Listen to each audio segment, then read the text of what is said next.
Assalamu alaykum. Xitoy qulaydigan az qoldi nomli programmamning aziz ishtirokchilari. Men Gulshan Abduqodir, Kanadaning Toronto shahrida yashayman. Bugungi Xitoy qulaydigan az qoldi nomli programmamning 17-qismi orqali sizlar bilan yuz ko'rishganligimdan intayin xursandman.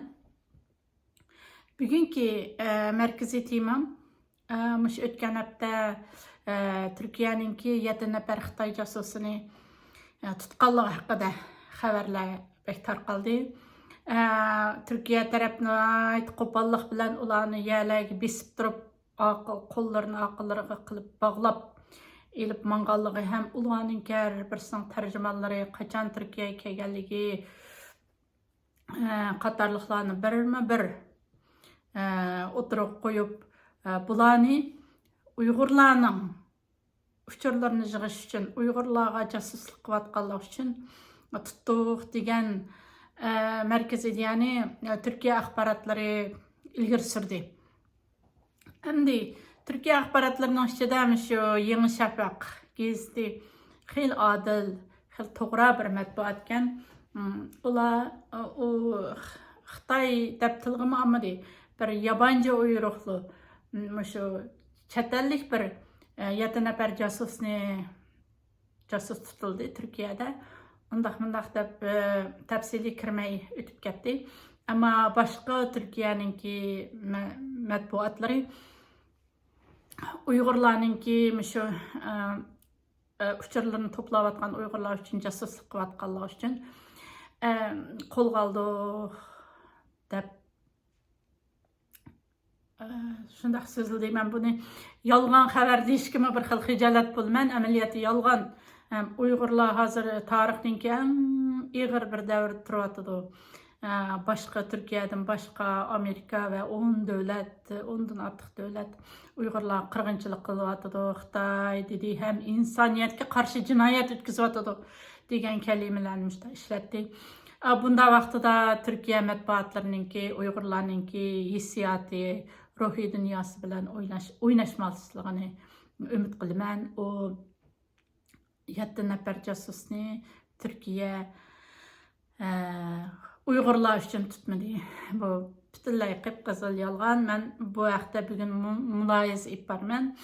Cho'nqurlagan oldi muloyiz etbarman. Xitoy haqiqatan Uyg'urlar uchun ashunchalik cho'ng mablag' silib o'liqi signal taqtish stansiyalarini qurib 7 nafar eng mashhur, eng top yuqori nimadagi jasuslarni Turkiyaga kirgizib, uchurni egallamda Uyg'urlarning uchurni egallayman desa, Xitoy uchun intayin o'ng'ay. Xitoy hozir Uyg'urlar uchun dunyo alqagan, davlat alqagan terrorlik siyosatini yurgizyapti. Vatanning sirtidagilargacha ta'sir ko'rsatib, sening aşı yo'llarda menga pishirgan nima gap qilayotgan, nima so'z qilayotganliklaringni hammasini biz bilib turibmiz. Agar qo'shganlarni yig'masang, mayadagi otalaringga tahdid keldi deb qo'rqitish orqali Uyg'urlarni abiyamlan bütün uchurlarning harakatlarini hammasini nazorat qilib bo'ldi. Yana birsi vatanga borgan Uyg'urlarni nimalarni deb tahdid qilganligi, qanday uchurlarni yig'ib berishni, o'z uchun ishlashga qanday da'vat qilganliklarini, ashariga ota-onalarini ko'rib bilish badliga, vatanga berib ota-onalarini ko'rib bir ziyorat qilib berish badliga ularni uchur to'plab berishga qanday qistavotganligi haqidagi xabarlarni hammasi Turkiya matbuotlari bilmaydigan o'xshaydi. Bu dunyoda beklam o'ng'ay bek oshkor masala. Menchi bu vaqtida Xitoy herkes Uyg'urlar uchun undaq cho'ng bir jasuslarni tutib, jasuslarni qo'yib, signal taqtish punktlarini nim qilib, undaq Turkiyada qilmaydi. U saqlash punktlarini Amerikada munatijaq qurdi Xitoy. Onundagi New Yorklarda, Kanadalarda nurg'un saqlash punktlari oshkorlanib, bularning hammasi shu davlatlar uchun jasuslik qilish. Bu 7 nafar jasus İzmirda, Yallovada ve İstanbul'da faaliyet qilayotgan vaqtida, jasuslik qilayotgan vaqtida Turkiya taraf sezib qilib qo'lga olgan ekan. İzmir, Yallovalarda Uyg'urlar asosan yo'q. Uyg'urlar asosan İstanbul'daki Zeytinburnu ve Safaköy degan rayonlarga asosan o'rinlashgan İstanbul'da çoğun bir şehir. O İstanbul'da casusluk qilayotganini, Uyg'urlarga casusluk qilyapti deb ilish. Zaten mening ko'nglimni bek yerim qilib qo'ydi. Bu bir yolg'on xabar deyishdimi, men xijolat bo'lman, amaliyotda yolg'on xabar. Men bu masalalarga cho'nqurlab kiraman. Endi Türkiye hakikaten Uygurlar için şunchalik aktif olup, Uygurlarning yenda turib, Uygur kardeşim deb, Uygur Türküm deb ketken tushliq Uygur Türkünün yenda turib, şu casusluk qilgan Xitoylarni aşınçılab, bağlab, qo'llarini aqlari qarib, casusluk qilganlarni o'zaro yangichada o'tkazib beradigan, ikki davlatning munosabatiga cho'ng ta'sir yetkazmagan ahvol ostida perde arkasida so'zlashadigan qoidalarni, qonunlarni buzib tashlab, shunchalik medialarda sazoyi qilib Uyg'urlar uchun shunchalik qilib beramdi Turkiya. Buni men ilgarilagan holda muloyiz qilamiz. Paketlar so'zlaydi. Biz emas, paketlar so'zlaydi. Endi men programmamning o'tgan programmalarimga o'xshashlar muqaddima, markaziy ideya va xotima qatorliq 3 qismga bo'lib o'rinlashtirdim. Birinchi muqaddima qismida dunyoning tangpungligiga, dunyoninki umumiy o'zgarishiga ta'sir ko'rsatayotgan masalalar haqida ozroq bir narsalarni deb o'tib ketman. Chunki dunyoning tangpungligining o'zgarishiga diqqat qilish va buni muloyiz qilish, analiz qilish Uyg'urlarga bir kichikkin umid shamlari, umid ushqunlari bormi?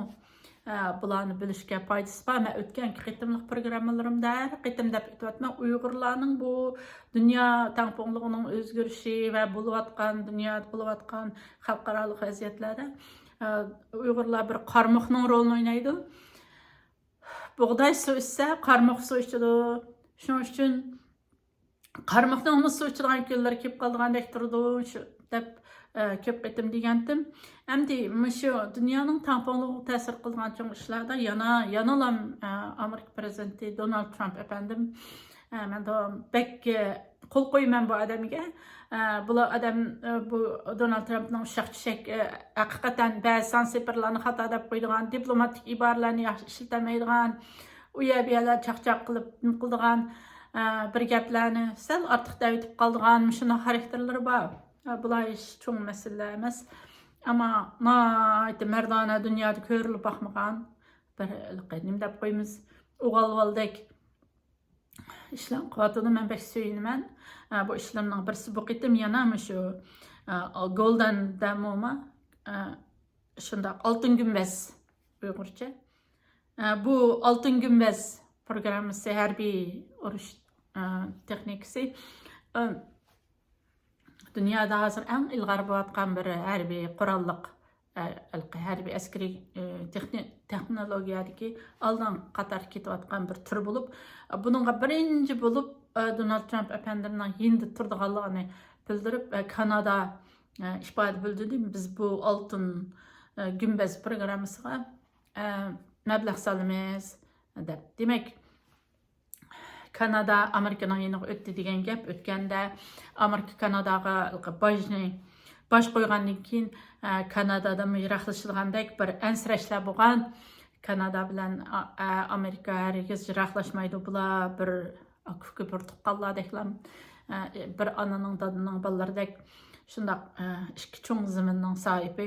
Bularning manfaatlari yiltizlardan bir deb men degandim oldingi programmalarimdami. Bu qitim mana oltin gumbaz programmasi Kanadaning yangi bosh ministri qo'llaydiganligini bildirdi. Bu oltin gumbaz programmasiga YouTube'dan sizlar, Google'dan izlab ko'rib baqsanglar bo'ldi. Buni Xitoyning qattiq norozilik bildirdi bu programmaga. Donald Trump efendim mana harbiy tayyorliklarni mana aytdi, oldin qator ketyapti.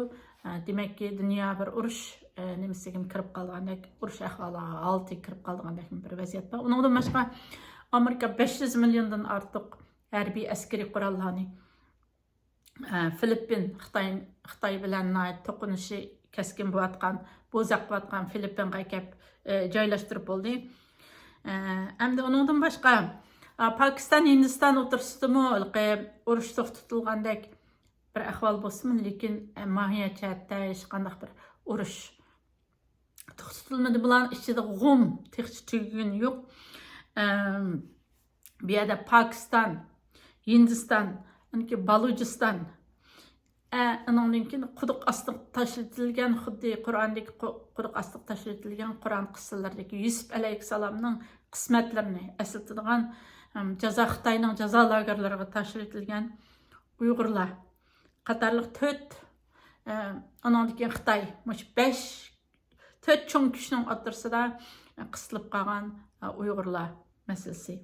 İpek yolunun haqlıq egalari bo'lgan, tarixlarda chaqnagan, tarixlarga nurg'un töhfalarni qo'shgan, tarixlarda nurg'un xonadonliklarni, g'un imperatorliklarni, Qaraxonlar xonadonliklarini qurgan Uyg'urlar bu yerda ajiz lager, Xitoyning jazo lagerlarida bunday aytganda 9 qeyrindish tarafidan quduq tashlatilgan bir holat turayotgan Uyg'urlar. Bu yerga bir kuni bir karvon kelib qolishi mumkindek turdi.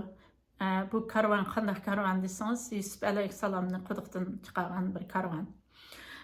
Chunki bu yerda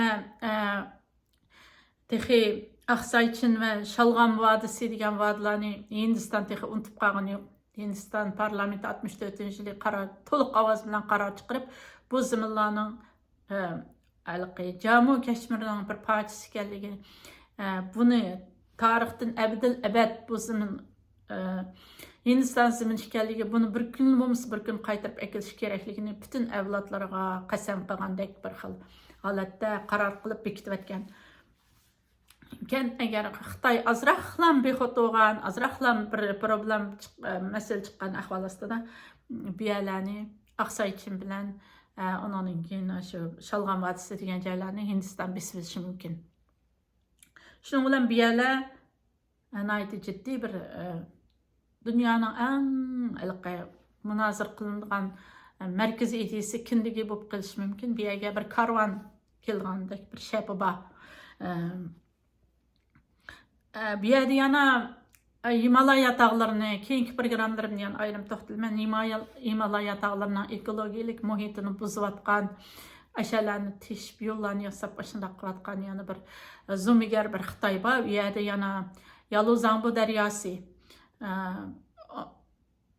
yana bir egimi shu nemadan egilib o'tib, Hindiston tarafga o'tib, Brahmanputra daryosi deb ataldi ekan. U uningki ya'ni Kashmir rayoni orqali Pokistonga o'tib, Pokistonda bir Indus daryolar sistemasi, bir necha daryolarning oqishidan shakllangan bir Indus daryo sistemasi degan bir sistem bor ekan. Hozir bu yerlarda endi shu suv urushi chiqib qolgandek turdi. Bu Birlashgan Davlatlar Tashkilotining bu suvlarni bir taraf qilish chora tadbirlari bekitgan qarorlarim bor ekan. Hozir Hindiston bu qarorni asqiga qo'yib qo'ygan bir vaziyatda. Dunyoning kelgusi kelajakdagi qiziq nuqtasi bizning atrofimizdagi shu joylar bo'lib qolgandek turdi. Ham Xitoy bu yerlarda Tibetga bir temir yo'l yasayotdi, bujilib bitmoqchi. U butunlay cheksiz ketgan Himalaya tog'lari, qor qurum Xantangridan boshlandi. Ashalarda temir yo'llarni yasayotdi, bu bujilib bitmoqchi. Ham iqtisodiy ahvoli Xitoyning intayin cho'kish holatida. Uni bitiramamdi bu aniq emas. Yoki Ukraina, Rossiya masalasida texi puchib pishmaydigan ishlar shunday ko'rilyapti. Endi Tinch okeanda shundaq liqqida ketayotgan, Tinch okeanda shundaq ketayotgan Xitoyning kemalari tuxsizlam jimmi to'xtab qoldi yo oqsiga yandi. Bu bir hikmat, Uyg'urlarga bir umid nuri bu. O'tganki programmamda men sizlarga Maryam qissasini so'zlab bergandim sizlarga. Qur'ondagi Maryam qissasi, umid qissasi. Nayt ig'ir bir holat qilib qolgan bir millatning yo bir qavmning umid bag'ishlaydigan umid qissasi. Hech qanday chiqish yo'lim qolmadi. Ya Allah, Ben qandam qılama degan vaqtida degan kishilar anglaydigan, o'qiydigan shunday umid qissasi degandim. Meryem qissasi 14 yaşdan 16 yaşgacha bo'lgan ojiz, o'zining badani ojiz, kichikgina bir bala texi 14 yaşlik bilan 16 yaşning oralig'idagi bir bala. Onu azdab ojiz badanda Aysa payg'ambarimizga homila 9 oy 10 oylik bo'lib oykillar to'shib qolgan. Ojiz badanni o'zi ko'taramigidek darajadagi yukni ko'tarib yurayotgan. Onu azdab çöl cazirelerde, birmi insan yok çöl cazirelerde, qavcıraq issiqlarda şunda. Onun azdab xalqi, qavmi tarafından töhmetlerge uçurgan, ihanetlerge uçurgan, dadısız bir balık hamildar bo'lib qoldi degan, axloqsiz ayol degan bir töhmetge uçurab, xalq tarafından, o'zining xalqi tarafından, o'zining qavmi tarafından qo'g'lab chiqarilgan shaharlardan mushundaq bir Meryem. Şu çağda, Allah, ben nemişkim yaralgandiman, ben nemişkim bu dünyaga törelgendiman, menim nemişkim yaratgansa Allah, sen ben kötürenmegidek bir yüklerini berdin bana degan çağda Allah bevosita temas etken, yani bevosita sözleşik etken bir ayol kishi bor. O bo'lsa Meryem anamiz Xo'mi darixini lanshit deganda Xo'mi darixini lanshitib Xo'mi tashlab berdi. Xo'mini yeb tug'utliq o'zi. Çöl jazirada Aysa alayhissalomni tug'di. Anandan keyin sen qavmingning orasiga qaytib kel deb shundaq jarayonlar bo'ldi va aqlinib chiqdi. Shunga o'xshash Uyg'urlarmi qanday qilamiz? Yan 4-5 yil Xitoy shundaq zo'migarlik qilib, bizni bo'zaq qilib, dunyo, Turkiy qarindoshlarimiz, musulmon qarindoshlarimiz manfaatlar uchun qarab turib, dunyo qarab turib, biz yo'qib ketamizmi? Ay Allah, biz chet ellarda yan 4-5 yil yashab mush Xitoy qo'limizda biz qanday qilamiz? Atalarımız nima bo'lib ketayotgandi, izlarikin olamidik, qizil chiroqning oldida to'xtab qoldik, yeshil chiroqimizning yendigandan hech umid yo'q deganda, ayni mana shu Meryem surasi, Meryem qissasi amalga oshib, Tinch okeanda shundaq dahshatli tezlikda ketayotgan Xitoy paraxodlari, Xitoy sud paraxodlari to'xtab qoldi. Bu umid bizning parlaydiganligimizdan umid. Biz shunchalik kuchli bir davlat, millat bo'lib chiqamizki, shuning uchun biz hozir o'zimizning psixikalarimizni o'zimiz yaxshilab, o'zimizni shu bir mustaqillikqa, bir umidga, bir parlashga tayyorlik qilishimiz kerak deb o'ylayman. Ondan keyin Xitoyning ichki qismidagi vaziyat intayin nachar, ishsizlik, ondan keyin savdo tijorat shunda to'xtab qolganligi uchun Tinch okeandagi Malakka bo'g'izidagi butun Xitoyning mollari, Xitoy Amerikaning yuksak darajada boj qo'yish sababidan to'xtab qolganligi uchun boj tax return, boj qaytarish Xitoyda yo'q bo'lib, bak o'sal ahvolda Xitoyning iqtisodiy ahvoli. Uyg'urlarga Xitoyning qirg'inchilik, Xitoy Kommunist partiyasining shunchalik qirg'inchilik ipog'iga, insoniy jinoyatlarni o'tkazganiga qarab turgan Xitoy Uyg'urlarning majburiy amaliga orqali yaratilgan mahsulotlarni, ishki organ tijoratlarini qo'llab, shundaq taraf-tarafga, dunyoning taraf-taraflariga menib ketgan yevo'liq shu kishilar qarab turganlar hozir yig'layotdi. Bu haqda men endi shunchalik to'xtalay. Endi asli markaziy deyam 7 nafar Xitoy jasusi haqiqatan Uyg'urlarga jasuslik qilayotganligi uchun, Uyg'urlarning fikrlarini to'plaganligi uchun Turkiya taraf tutdimi? Buni Turk matbuotlarininki yolg'on bir xabar tarqatganligini markaziy deya qilman. Bu haqda qani paketlar nima deydi ekan, paketlar so'zlab baqsin.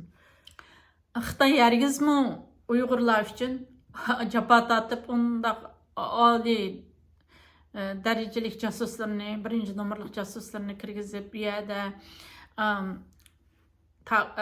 signal taqtish uskunalarini qurib undaq jafo tortib ketmaydi. Uyg'urlar uchun 3 milliondan 6 million Uyghur Xitayning jazo lagerlarida bularni yaxshi bilish kerak Turkiya matbuotlari. Xitoy Uyg'urlar uchun bunchalik mablag' solmasdimi, shunchalik o'ng'aylam Uyg'urlarning uchurlarini qo'lga tushira oladi. Bu jasuslar İzmir, İstanbul va Yallovadagi turklarning Turkiyaning limanlarini tekshirayotgan bo'lishi mumkin. Agar Turkiya bizga undaq-mundaq deb shilting aytib qolsa, biz qayalar orqali kirib bu limanlarni besib olamiz deb shu limanlarni tekshirayotgan, tadqiq qilayotgan bo'lishi mumkin. Endi shu Qozog'iston orqali chiqadigan bizning vatanimiz Sharq Turkiston, meningki yurtim G'ulja Qo'rg'osdan chiqadigan Qo'rg'os Qozog'iston temir yo'li, Ipak yo'lining yana bir qo'li Xitoyninki. Xitoy uchun bir yo'l bir balvaqdagi yana bir qo'l, bu orqali bu Qozog'iston, Ozarbayjon, Aqdengiz va orqali Turkiyaga tutishib, Turkiya va Turkiyaga tutishib, Aqdengiz orqali Yevropa va boshqa yerlarga o'tadigan Xitoyninki oq o'yli bo'lib qoldi Turkiya. Nurg'un limanlar, liman deganimiz portlar, qimmatlik strategik portlar, İzmir bir yo'l bir balvaqdagi asosiy nuqtalik shahar. Bu yerdagi portlarni Xitoyga ba'zilarini ijaraga berdi Turkiya. Dunyoda ko'rib turibmiz, Djibouti deymiz, Guadalajara porti deymiz, Singapur deymiz, ashalarga nurg'un bilan Xitoy boshda asta yugashlik bilan, chiroyli gaplar bilan, ishbaklari bilan, pullari bilan, qaz pullari bilan kirib kelib, oxirida u yerlarni tatib oldi yoki ijaraga oldi. Shunga o'xshash Turkiyaningkimi shundoq biz qo'l tiqib oldigan qandaq yerlari bor, qandaq muhim o'rinlari bor. Bir qarab baqaylik deb shuni nazorat qilish uchun shu davlatning Turkiyaningki muhim portlarining umum uchurlarini egallash uchun kirgizgan buni aniq bu hargizmi Uyg'urlarning uchurlarini egallash uchun kirgizmagan. Turkiya matbuotlari bundaq yolg'on xabar tarqatsa yaxshi bo'lmaydi. Endi Turkiya tarafı haqiqatan Uyg'urlar uchun shunchalik ig'ir badallarni to'lab, shu jasuslarni tutib, yerlarga urib, bostirib, qo'llarini qarib, shunday qilib Xitoyni qarshisiga olamdi. Xitoy bilan Turkiyaningki iqtisodiy savdo munosabati qanchalik? Turkiya Xitoy qanchalik bog'liqlik? Bu haqda bir ozroq bir mulohaza qilib boqaylik. 2001-yili Turkiya bilan Xitoy orasidagi savdo tijorat hajmi 2000-yili aram 1 milliard Amerika dollardi. Aram 1 milliard Amerika dollardi. 2009-yili 5-yil Urumchi qirg'inchiligi bo'lgandan keyin hurmatlik Sayın Recep Tayyip Erdoğan bey efendimning Uyg'urlar qarshi so'yqirib, Uyg'urlar qarshi qirg'inchilik degandan keyin ham Urumchiga berib bir ziyorat qilib kelgandan keyin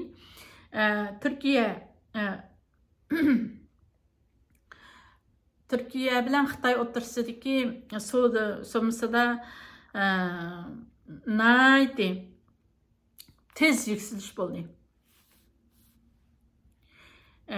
Tez yükselish bo'lib, hozir 2013-yili, 23-yili, 2015-yildan boshlab 2009-yili, 2015-yili va 2023-yillardagi shu Turkiya Xitoy tijorat summasiga qaraydigan bo'lsak, tez yükselish bo'lib 48 milliard, 50 milliard Amerika dollariga chiqdi.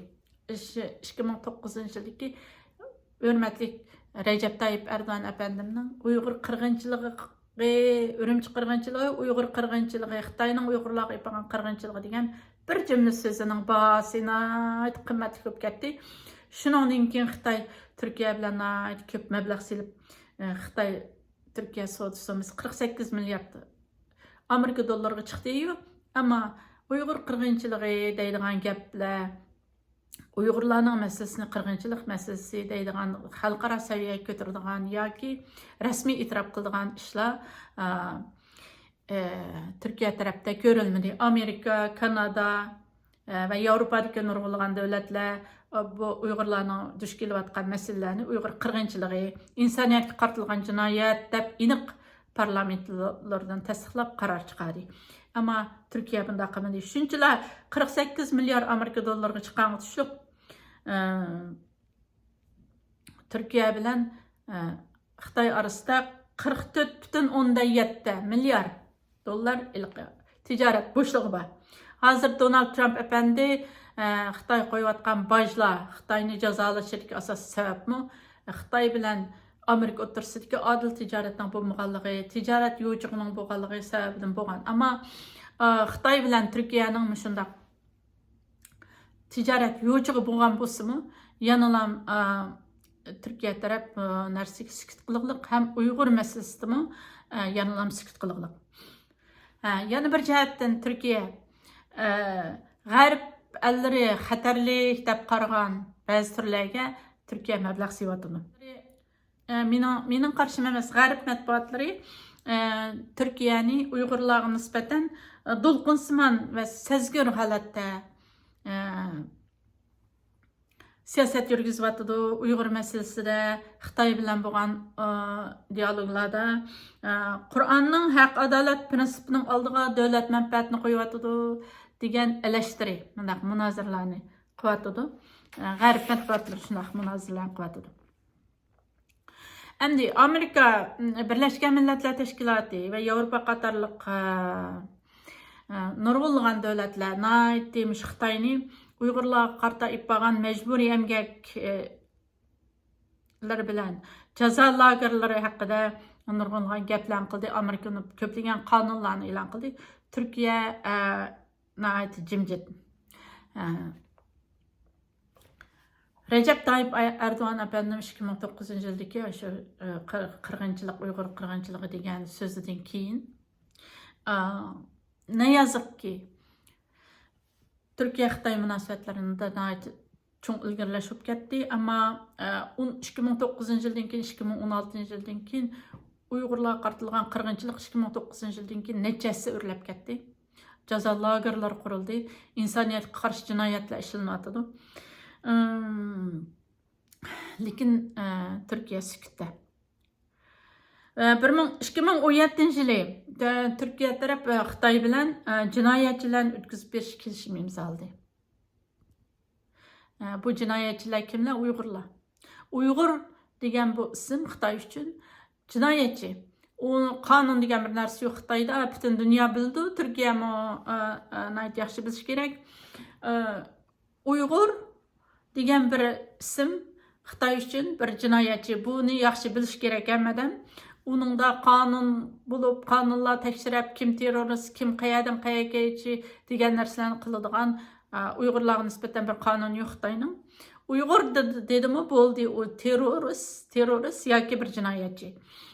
Shunday 2017 yili Turkiya bilan Xitoy orasida Uyg'urlarning yuragini ezadigan, qattiq puchlaydigan, bearam qiladigan shunday bir kelishim imzolandi.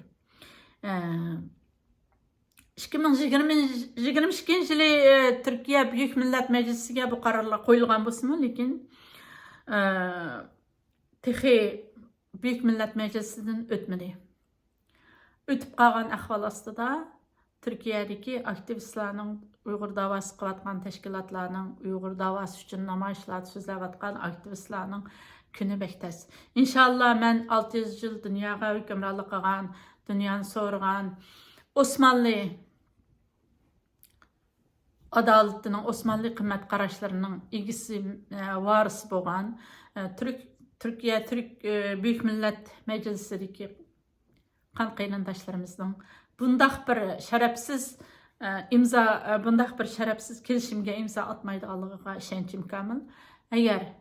Agar yetib qolgan ahvol ostida Türkiye'deki Uyg'urlarning ahvoli texim xatarlik ahvoli qilib qoldi. Endi bir misol, Türkiye uchun, Türkiye axborotlari, Türkiye medialari uchun bir misol.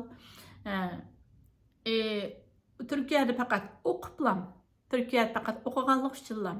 Hech qanday Uyg'urlarning faoliyatlariga bormagan, namoyishlarga bormagan, bayroqlarni ko'tarmagan, Sharq Turkiston degan ismlarni og'zidan chiqarmagan nurg'un, minglagan, 10 minglagan o'quvchi Xitayning türmelerida hozir, jazo lagerlarida mening bir navra hadamning o'g'li ham o'tkir ham Turkiyada o'qiganligi uchun vatanga kirib ketganligi uchun G'uljida hozir turmada 10 necha yillik kesib o'tdi.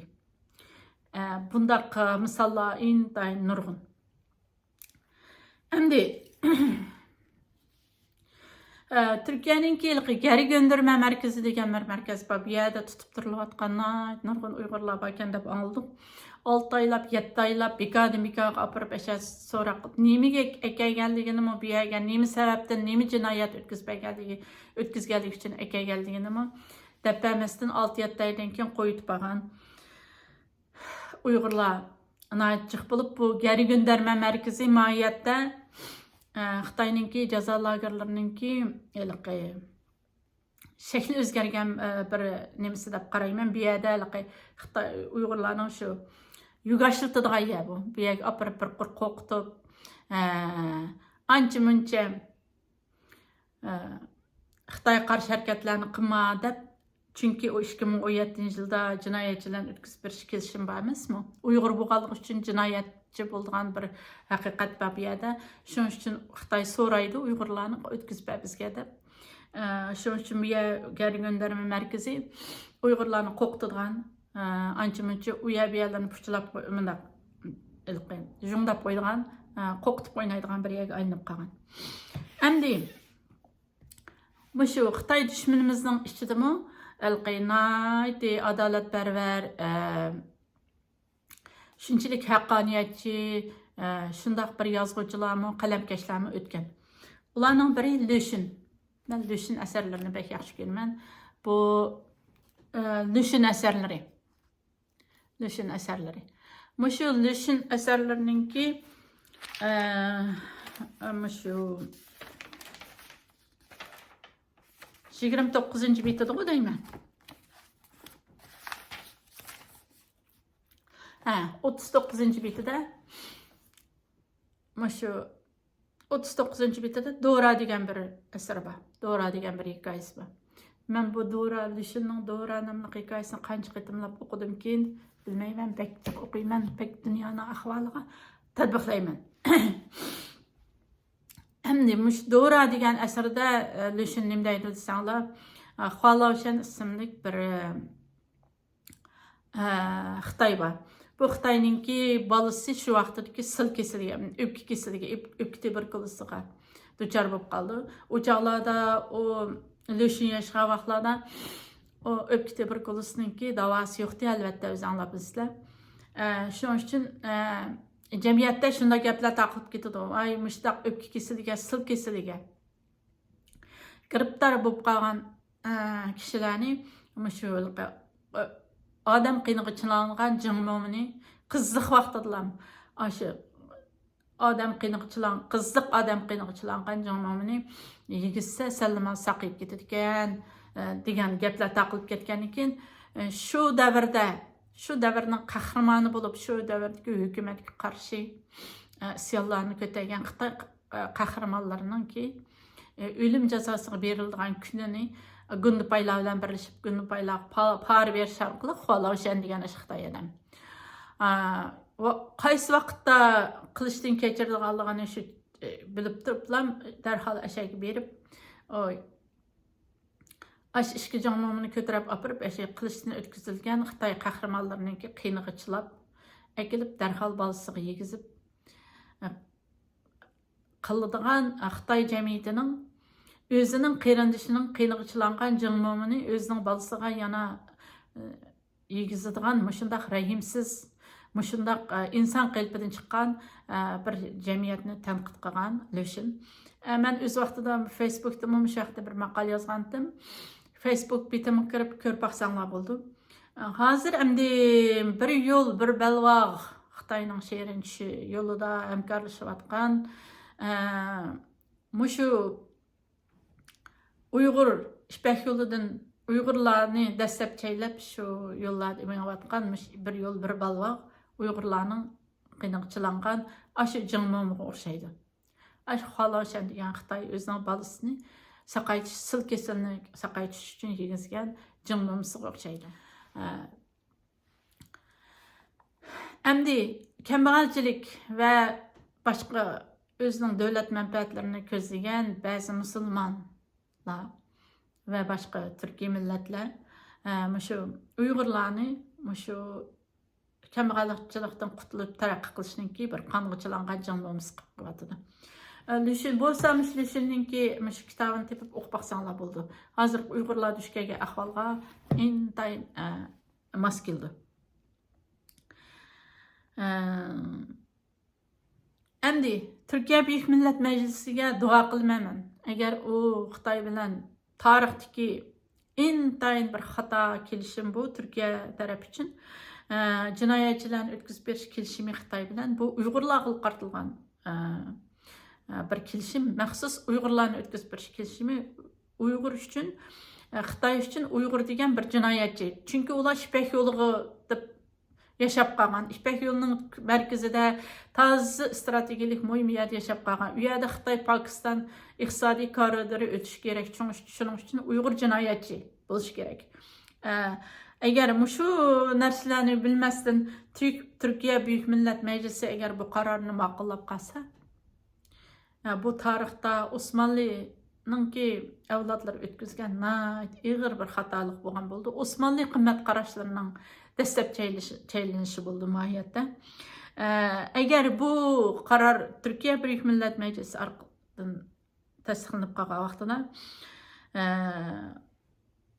Turkiyada faoliyat olib berayotgan Uyg'ur, Xitoy qarshi faoliyat olib berayotgan Uyg'ur aktivlarini terrorist degan bano bilan Turkiya o'tkazib berishi mumkin. Men mana shu niyadiyan bir kitobim turibdi. Don Kixot va Sancho Panza Uyg'urlar. Bu meningki maqolalar to'plamim. Shu maqolalar to'plamini kirib qarasanglar, Turkiyadagi Uyg'urlar aqlli bo'lishi kerak degan 4 qismliq bir maqolam bor, o'qib baqsanglar bo'ldi. Turkiyadagi Uyg'urlarning qanday aqlli bo'lishi kerakligini, Turkiyaning manfaati oldida hamma nima Turkiya manfaati. Amerika uchun Donald Trump menim Amerika first deyotgan bo'lsa, Turkiyaning manfaati oldidami Uyg'urlar hech narsa emas. Bu qilish mumkin. Men ishonmayman. Osmonli avlodlarining, bizning turkiy qarindoshlarimizning bir yiltizdan kelgan, bir madaniyatdan kelgan mangu tosh adabiyotkorliklariga, tunyo'qiq bilgi qolgan toshlariga Xitoy haqida yozib qo'ygan shundoq muhr bo'lib ketgan tashdagi so'zlarga qaramay Turkiya Büyük Millat Meclisining unda qaror chiqarganligiga ishonmayman. Ammo Uyg'urlar mana aqlli va so'zgar bo'lishi kerak. Mush maqolamni o'qib o'qishinglarni tavsiya qilaman. Undan boshqa bu maqolalar to'plamimda yana Timtas emas Istanbul nomli 6 parcha maqolam bor. Turkiyaga qartilgan, o'qib baqsanglar bu Turkiyaga qartilgan 10 parcha maqola ejir qilib yozgan maqolalarim haqiqatan 7 jasusni Uyg'urlar uchun tutdimi Turkiya? Undaq emas. Dunyoning hamma yerida bir Turkiyadan boshqa namoyishlarning hammasi Xitoyning konsulxonasining oldida naq oldiga kelib bo'ldi namoyishlar. Ammo Turkiyada Xitoy qarshi namoyishlar, Uyg'urlarning namoyishlari hargiz Xitoy konsulining oldida bo'lib baxmidi. Yiroq bir yerlardagi bir bog'chilarning ichiga yoki Xitoy konsulida uzoq bir yerlarga o'rinlashtirib qo'ydi. Bu Xitoyning oldida Turkiyaning ehtiyojga muomala qilayotganligini, birda undaq, birda bundaq sal qil tamas qolsa Uyg'urlarni ish qilib bu gaplarni deyishga tilim ko'ydi. Demay atlab o'tib ketay, ish qilib Turkiyada namoyishlar Xitoy konsulining oldida emas, bog'chilarda, uyabiyat bulung'ishqoqlarda shundoq o'rinlashtirib qo'ydi. Xitoy saqchilarni keyingi kunlarda qo'pol bo'lgan bo'lib ketdi. Shundoq ahvoldagi Turkiya Uyg'urlarningki uchurni to'playotdi deb shu Xitoyning qarshisiga ilib Xitoyning 7 jasusini tutib medialarning oldida bog'lab shundoq qilib beramdi. Uyg'urlar aqlli bo'lishi kerak. Uyg'urlar intayin aqlli bo'lishi kerak. Turkiyadagi Uyg'urlar kallasini bek ishiltish kerak deb o'ylayman. Onundan başqa Ürümçi ot vəqəsi bu neçə ilin aldiki Ürümçi ot vəqəsi yüz bergan vaqtida Xitayga bo'lgan noroziligini bildirib Turkiyadagi Uyg'urlar namoyish qildi. Әшәрдәге сақчыларның tutqan Uyg'ur yoshlarga shu Uyg'ur namoyishchilariga tutqan qo'pol pozitsiyalari butun dunyoning matbuotlarida yer oldi. Qizlarning chochlaridan so'rab, o'g'illarni tip yo'qol bu yerdan ket deb turk saqchilari. Hamma saqchilar emas, ba'zi bir saqchilar shunday qo'pollik qilgan. Keyin Ichki ishlar ministrligi so'ragan bir ahvollar bo'ldi. Men shu chog'da Facebook'imda bir maqola yozgandim. Turk saqchilarininki mushu ahvolni Dirilish Ertuğrul filmida Ay qiz degan bir qiz bor. Ay qiz. Shu Mo'ng'ullar kelib o't qo'yib Turkiyaga yuz ko'zini kuydirib yetadi o qizningki. Xitoymi shu Urumchida binolarni taqib olib, Covidni bano qilib. Shu sababdan bir binodagi o't ketib nurg'un Uyg'urlar o'lib ketadi. Shu Mo'ng'ullardan bu turk saqchilarining nima farqi bor deb men bir maqola yozgan. Maqolam emas, kichikgina bir selishtirma. Shu nima Facebookda. Facebook bitimning tuvanlariga tushib ketdi, tayinliq. O'qib baqsanglar bo'ldi, xohlasanglar. Endi nima uchun yana nurg'un paketlar bor bu yerda. Turkiyaninki Uyg'urlar haqida Xitoy, Turkiya va Uyg'urlar o'rtasidagi masalalar haqida yana nurg'un paketlarni ko'rsatamiz. Ammo men bu temaga chunqurlab kirib ketgim yo'q, chunki ba'zi o'zimning o'ylaganlarim bor. Endi nima uchun Turkiya medialari shundaq yog'andan burmilab buni o'zininki Turkiyaga jasuslik qilayotgan, Turkiyaning muhim strategik o'rinlarini egallayotgan, Turkiyaning portlarini kuzatayotgan, Turkiyaga agar bizga yo'g'onchilik qilib qolsa qayalardan kirib besib olamiz deyotgan yoki qayalarni qarzga botirib qo'yib tortib olamiz deb qisaq bo'ldi deb Xitoy jasuslik qilayotgan. Nima uchun tuxsizlar bu Uyg'urlarga jasuslik qilayotgan Xitoy jasuslarini tutdik, mana mundaq bir taraf qildik deb shunday qo'pol holatlar bilan ko'rsatib bunchalar qilib ketdi. Buning oqisida nima bor? Buni bir ozroq tahlil qilib boqaylik. Endi Donald Trump efendim o'tgan haftaning oldida O'rta Sharqqa ziyoratda bo'ldi. O'rta Sharqda cho'ng qizg'in qarshi olindi. O'rta Sharqdagi bir O'rta Sharq qilgan ziyarati bilan qancha 20 nechining yog'izi Xitoyning O'rta Sharqda qurgan imtiyozlarini, qurgan ta'sirlarini bitchit qilyapti. Xitoy nertirama Amerika bu mashq sen bilan bir yatdiq. Amerika bizga bundaq Amerika bilan munosabatimiz yaxshilanganmiz. Sen nima deying degandek bir pozitsiyani, bir signalni berdi O'rta Sharq Donald Trump efendimga. Bu O'rta Sharqdagi Donald Trump efendimninki shu ziyaratidan Turkiya taraf ta'sirlangan bo'lishi mumkin. Jasorat olgan bo'lishi mumkin. Shuning uchun Xitoyga qarshi qo'rqmay bir maydonni Uyg'urlar orqali ifodalab qo'ymoqchi bo'lgan bo'lishi mumkin. Ikkinchisi, yaqinqi vaqtlarda Donald Trump efendim Recep Tayyip Erdoğan'ı bek maqtab ketdi. Haqiqatan maqtag'chiligi bor odam u. Men bek maqtayman. 2003 yili biz Turkiyaga kelgan vaqtida shu Recep AK Parti saylamga tushib ekan, ondan keyin shu Recep Tayyip Erdoğan bey efendim saylanib chiqdi. Shunda xo'shib ketgandik. Shu chog'da Iroq urushi portlagan mezgillarda uçaqlar Türkiye'ninki ahvalim şunda yaxşı, mening ikki balam Türkiye'ga cheksiz rahmatlarim bor. Türkiye'ni biz o'zimizning ikkinchi vatanimiz deb qaraymiz Uyg'urlar.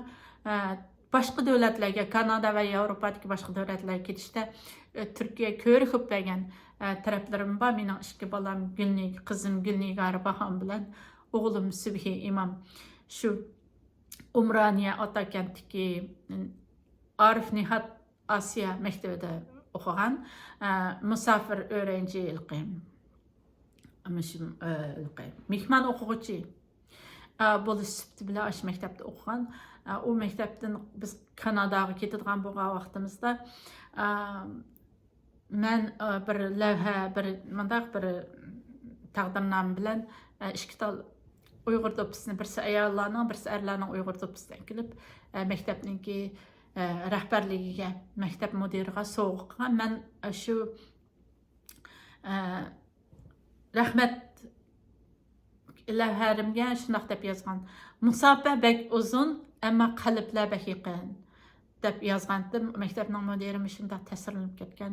Shu chog'da Oqparti shunchalik yuqori inovatga ega Recep Tayyip Erdo'g'onni shunchalik yaxshi ko'rib biz nima qilgan shu chog'da umidlangan ajoyib bir isl odam chiqibdi deb. Bu odam o'zining turqlarini bir xil Uyg'urlarga bek o'xshaydi. Men otishdiki tog'larim, tuqqanlarimga bek o'xshaydi. Recep Tayyip Erdo'g'an bey efendimni Uyg'urlar qilgan yaxshiliklari oz emas.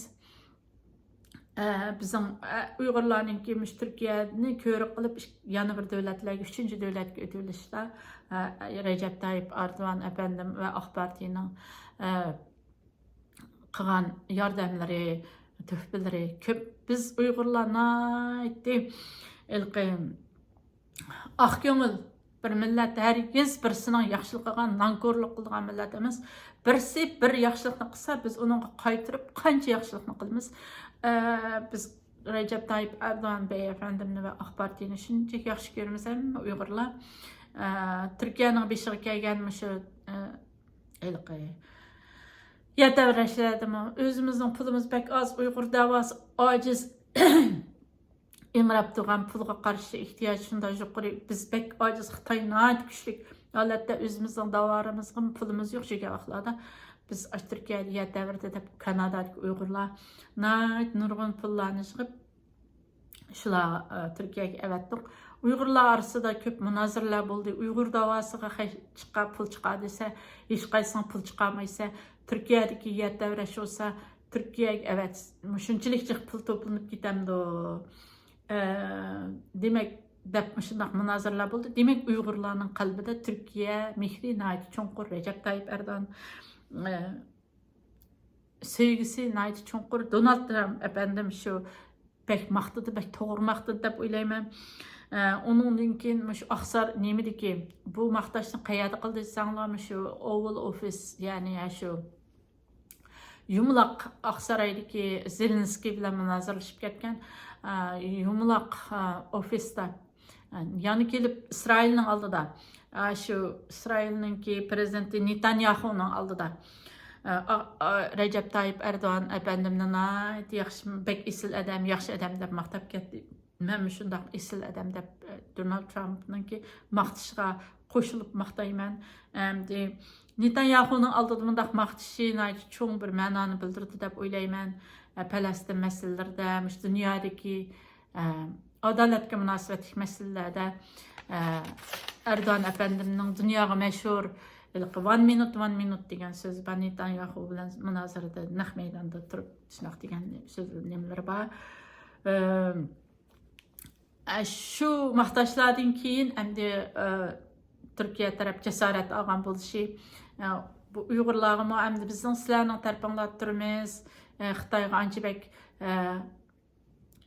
xushamat qilib ketmaymiz buningdan keyin degandek bir ma'noni beramdi. Ish qilib bu Turkiya medialarining bir jasorat olganligidek bir havo mavjuddek turdi. Bu 7 jasusninki tutilganligi ham buningga qarata Turkiya matbuotlarining inkoslaridan qaraganda. Undan boshqa Xitoyninki, Amerikaning Xitoyga so'zisiga bosh qo'yishi, adolatsiz so'zisiga bosh qo'yishi Turkiyani nəhayət jasoratlantirgan bo'lishi mumkin. Chunki Turkiya Xitoy savdo tijoratida o'shanaqa adolatsizliklar mumkin mavjud. Ham buningdanmi Turkiya jasoratlanib Xitoyga qarshi sal nimasini o'zgartirish mumkin, pozitsiyasini deb qarayman. Undan boshqa Taylanddagi 40 Uyg'urni Xitoyga akirib ketdi. Tayland masalasi haqida gap bo'lganda bu yerda gaplar chiqib ketdi. U masalalarni keyin men ayrim bir vaqtim chiqqanda to'xtalaman. Taylanddagi 40 Uyg'urninki kirib ketishidagi sabab ular o'zlarini men Türk vatandaşı deb şu Türkiye'nin nimasi bo'yicha aeroplan avatib Türkiye'ga kelib Türkiye'den andan keyin nimaga Suriyada kurash qilib Suriyaninki Asad mustabid hokimiyatining ag'dirilishiga to'p qo'shmoqchi bo'lgan bu uzun yo'llarning oxirgi 3 yillarida qilib qolgan bu 40 Uyg'ur, agar bu 40 Uyg'ur o'zini Uyg'ur deb Birleşken Devletler Teşkilatı'na başvurgan bo'lsa, bundaq oqibatga qolmaydi. Ammo shuning ichidagi 3 Uyg'ur Birleşken Devletler Teşkilatı'na başvurup qilganligi uchun yaqinda 40 Uyg'urni Xitoyga kirib ketgan ekan, Kanada hukumati jiddiy harakatga kelib, Birleşken Devletler Teşkilatı bilan Kanada hukumati jiddiy harakatga kelib, bu 3 Uyg'urni Kanadaga yandırıp ekeldi. Endi mush 40 Uyg'urni Tayland hukumati akirib ketgandan keyin Amerika hukumati bir bayonot e'lon qilib, Tayland hukumatining 40 Uyg'urni Xitoyga berib atganligi uchun Taylandning yuqori darajalik amaldorlariga viza cheklamasi qo'ydi. Amerika tarafı ham shu bayonotida Tayland hukumatining 40 Uyg'urni Xitoyga berib atganligiga norozilik bildirgan bayonotida Amerika Tashqi ishlar ministrligi shunday qattiq iboralarni ishlatdi. U iboralar qattiq iboralar desanglar, Uyg'urlar Xitoy tarafidan irqiy qirg'inchilikka uchrayotdi. Xitoy Uyg'urlar qarta insoniyatga qarshi jinoyat yurgizyotdi. Shunday ishni qilayotgan davlatga 40 Uyg'urni o'tkazmaganligi uchun Tayland hukumati yuqori darajalik amaldorlarga biz viza cheklamasi qo'yamiz dedi. Ham yana bir kuchli jumla, agar mushundaq yana Xitoyga Uyg'urlarni o'tkazib berishga taraddud qilayotgan boshqa davlatlarmi diqqat qilish kerak degan bir jumlani qo'shib qo'ydi. Dal shu 40 Uyg'urni Tayland turmisidan Xitoyga o'tkazib berayotgan vaqtlardimi yana voy Turkiyada mushtaq Uyg'urlarni Xitoyga o'tkazib berdi ekan, geri gönderme markazi, ya'ni Xitoyga o'tkazib bergan markaz degan markazda Uyg'urlarni Xitoyga o'tkazib bergan bo'pti, undaq degan shavqin surallar gap so'zlar ijtimoiy tarmoqlarda yaralishga boshlagandi. Bu undan keyin Türkiye taraf Ichki ishlar ministrligi bayonotlarni berib, bundaq bir gap so'z yo'q, bu butunlay fitna fasod, yolg'on, yovdaq so'z degan gaplarmi chiqqan. Ammo Taylanddagi 40 nafar Uyg'urni hargiz o'tkazib bermaymiz, Xitoyga bermaymiz degan bayonotlarni Tayland taraf deb turib, bayonotlarni berib turib, ya'ni o'tkazib berayotgan. Shuning uchun miyadagi Amerika Tashqi ishlar ministrligining bayonotidagi agar boshqa Xitoyga Uyg'urlarni o'tkazib berishga taraddud qilayotgan davlatlarmi diqqat qilish kerak degan gaplar Turkiyaga qartilgan deb o'ylayman. Shuning uchun bu jihatda Turkiya matbuotlari o'zicha Uyg'urlarningki endi turayotgandek bir şəbini beriş üçün, şunaq təsiratını beriş üçün yağandın bu 7 Uyğur casusunu Uyğurlar üçün tutub bəgəndək bir vəziyyət şəkilləndirgən buluş mümkün. Amma bularning hammasi saxta. Türkiye matbuotları herkes Uyg'urlar bu işlardan xoş olgandek turdu. Vay ras biz üçün tutub turibdi deb o'ylagan o'xshaydi. Undaq emas. Türkiye'deki Uyg'urlarga aqlliq bo'lish kerak. Türkiye matbuotlarına Uygur biz bek bichara holatda hozir bek paramparcha holatda dunyoda hech qanday bir millat ko'rmagan bir zulmlarni chekyapmiz. Hitlerning jazo lagerlaridek, Stalinning gulah lagerlaridek müştah lagerlarni Xitoy hozir quryapti. Bizga boshqa bir yordamni qilib bermasanglarmi, lütfen bunday yolg'on xabarlarni taqib bizning ruhiy dunyomizni g'idiqlamqamsanglar, bizni yolg'on xabarlar bilan pəpə deb qoymamışsanlar, bizga so'z kesib qoymamışsanlar deb xitob qilaman. Endi Türkiye Xitoy munosabatlariga texmi cho'nqirlagan holda bir qarab boqaylik, bir muloyiza qilib boqaylik. Türkiyening sirtida turib, Türkiyening ichida emas, Türkiyening sirtida turib, G'arb matbuotlarining qarashlari bo'yicha Turkiyaga boqqan vaqtimizda, qaragan vaqtimizda Turkiya dunyoning ko'zida Uyg'ur masalasida Xitoy bilan bo'lgan tijoriy ilishkilarda Uyg'ur masalasini qanchalik bir o'rin qo'yib qo'yyotidi. Bu haqda ozroq bir mulohaza qilib boqaylik. Turkiya har yili 10 million dona telefon ishlab chiqaradi. Made in Turkey. Turkiyada ishlangan degan marka ostida. Xitoydan olgan texnikalar bilan Xitoydan olgan butun narsalar, butun telefon Xitoyning faqat Made in Turkey degan nom bilan Turkiya Xitoyga mohiyatda Xitoyga ishlab berdi. Endi Turkiya orqali bu mahsulotlarni Xitoy Yevropaga taşıydı. Mundaq aytgan vaqtida Turkiya shu neminingki Amerikaning nayt yuqori bosh qo'yishi Xitoy mallarga. Buningdagi Yevropa nayt yuqori bosh qo'yishi mumkin Xitoy mallarga. Yuqori bosh sababidan Amerikaga kirmayotgan Xitoy mahsulotlarini endi Xitoy Turkiya orqali yasab Made in Turkey deb Turkiyada yasalgan deb ism qo'yib chiroylicha ondan keyin Turkiyani qo'llanish orqali Yevropa bozorlariga ham Amerikaga kirmoqchi. Endi yaqinda $800 posilka qilib soldigan Xitoyningki aldamchi, bojdan qochadigan aldamchi turimi shu Yevropada amaldan qoldirilibdi.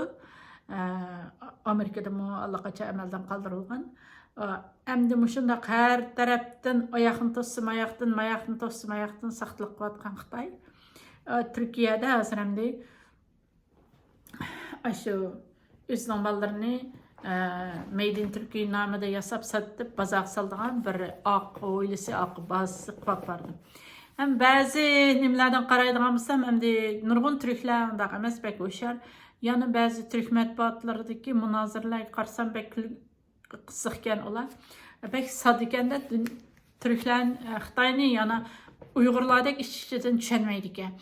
Ular davatda yana shu elektrlik mashinalarni Xitoy bilan birlashib elektrlik mashina ishlaydiganligini, uning texnikasini Xitoyninki Turkiyaga beradiganligi haqida, texnika yutib qo'yadiganligi haqida shundaq gap so'zlar bo'ladi turk matbuotlarida.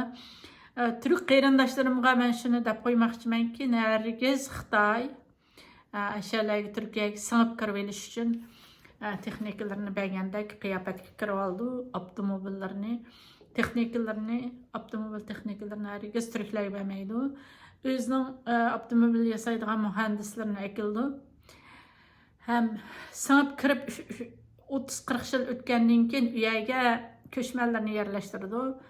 Uy yer zaminlarni setib oldi. Ashunday qilib ikkinchi Sharq Turkiston qilib mustamlikachilikning asosini turg'izib bo'ldi Turkiyada. Shuning uchun turklarni aytdi, hushyor bo'lish kerak. Xitoyningki kengayminchiligidan, Xitoyningki Turkiyaga singib kirishidan aytdi, hushyor bo'lish kerak deb o'ylayman. G'arb matbuotlari Turkiyaninki shu Uyg'ur masalasida sukut qilishini, Turkiyaninki manfaatlari Turkiyaninki bu Uyg'ur masalasida manfaat yuzasidan sukut qilayotganligini shu 600 yildan ortiq dunyo hukmronlik qilgan Osmonlining haq adolat qimmat qarashlarining Uyg'urlarga kelganda ishlamay qilayotganligini tilga ilyotdi. Shunaqla manfaat va tijorat uchun Uyg'urlarni ko'zir qilib qo'llanayotganligini tilga ilyotdi. Mencha undaq bo'lib ketmas deb o'ylayman. İnşallah. Endi programmamninki shu xotim qismiga kelib qoldik. Men bu programmamning xotim qismida mundaq bir narsani Uyg'urlarga eslatmoqchiman. Hozir Xitoy qo'laydigan az qoldi. Dunyoning tamponiga nurg'un o'zgarishlar yuz beryapti. Uyg'urlarga bir ümit nuri chaqnaydigandek turyotidu. Hem Yusuf alayhissalomni quduqdan chiqargan bir karvanning kelib Uyg'urlar ustida to'xtab qolganligini tek bir shabi bo'yotidu. Shuning uchun Uyg'urlar kalimalarga diqqat qilish kerak. Dünya afrid bo'lgandan tortib Alloh bizga bergan va qiyomatgacha mangu davomlashadigan birlik kalima bor. U bo'lsin Uyg'ur degan kalima. Uyg'ur degan kalima. Buni nayti urg'u bilan, nayti sevgi bilan, muhabbat bilan har yerda tilga iptirishimiz kerak.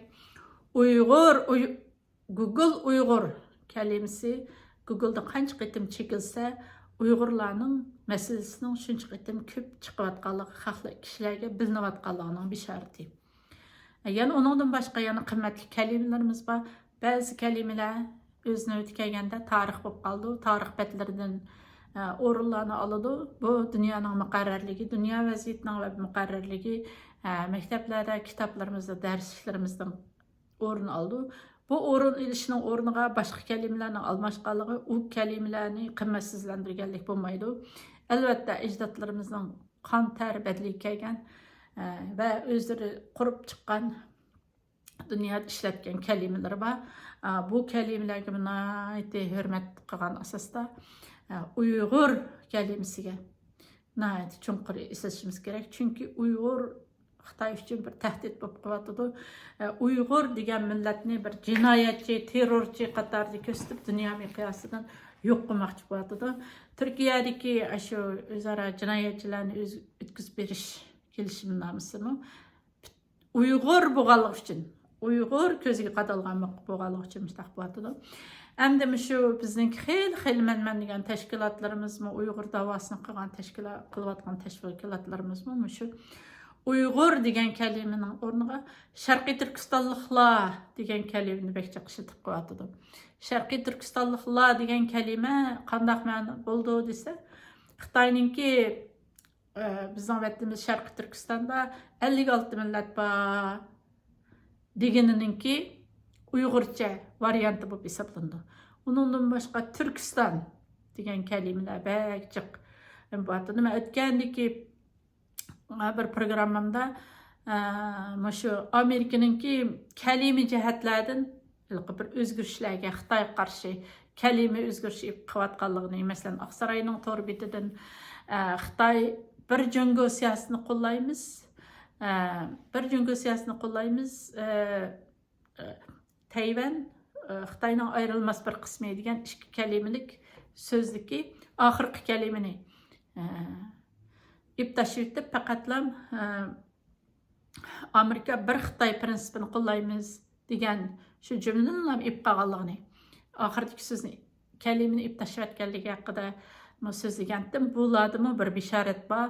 Undan keyin Xitoy Kommunist partiyasi bilan Xitoy hukumat, Xitoy xalqini ayirib turadigan iboralarni diplomatiyada, medialarda, muxbirlarning oldida so'zlash, qanday ifodalashda Biden hükümetinden qilib qolgan ba'zi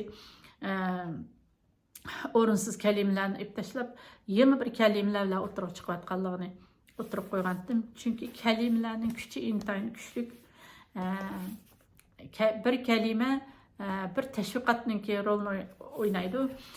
Turkiyami yaqinda shu O'rta Osiyo demasdan Turkiston deb atash chaqirgan o'tirib qo'yib, shu o'tir maktablardagi dars kitoblarida shu Turkiston deb ishlatishni o'tirib qo'ydi. Buning o'zi uchliq Turkiyaning manfaatiga munosabat hikoyalari bor. Shuning uchun kalimalarimizga diqqat qilaylik. O'tgangi qism programmalarimni deb o'tib ketganiga o'xshash o'lib ketgandek ibodat qilaylik va mangu o'lmaydigandek Uyg'urlikning og'amchisiga islaylik.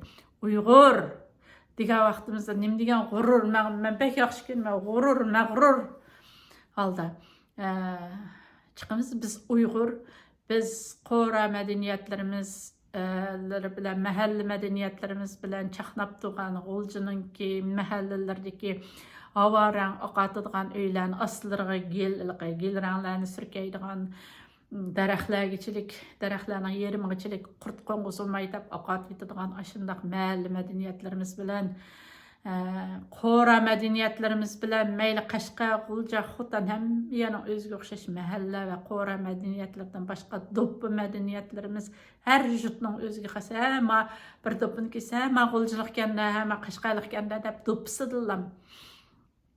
Tanıydıgan do'ppi madaniyatlarimiz, non madaniyatlarimiz, yurt-yurtning tamoq madaniyatlarimiz bo'lgan va shundoq bir go'zal madaniyatga qimmatli usul, naqsh usul madaniyatlarga ega bo'lgan bir go'zal bir qimmatli bir Uyg'ur millatimiz. Shuning uchun Uyg'ur degan ismni kuchab so'zishimiz matbuotlarda, xabarlarimizda, televizorlarimizda, diktorlarimizga diqqat qilishi, yig'inlarimizda Uyg'ur degan ismni alohida gavdlantirib aytishimiz muhim deb o'ylayman. Uyg'ur kalimasi güzel ve ölmez kelime. Hem yuqorida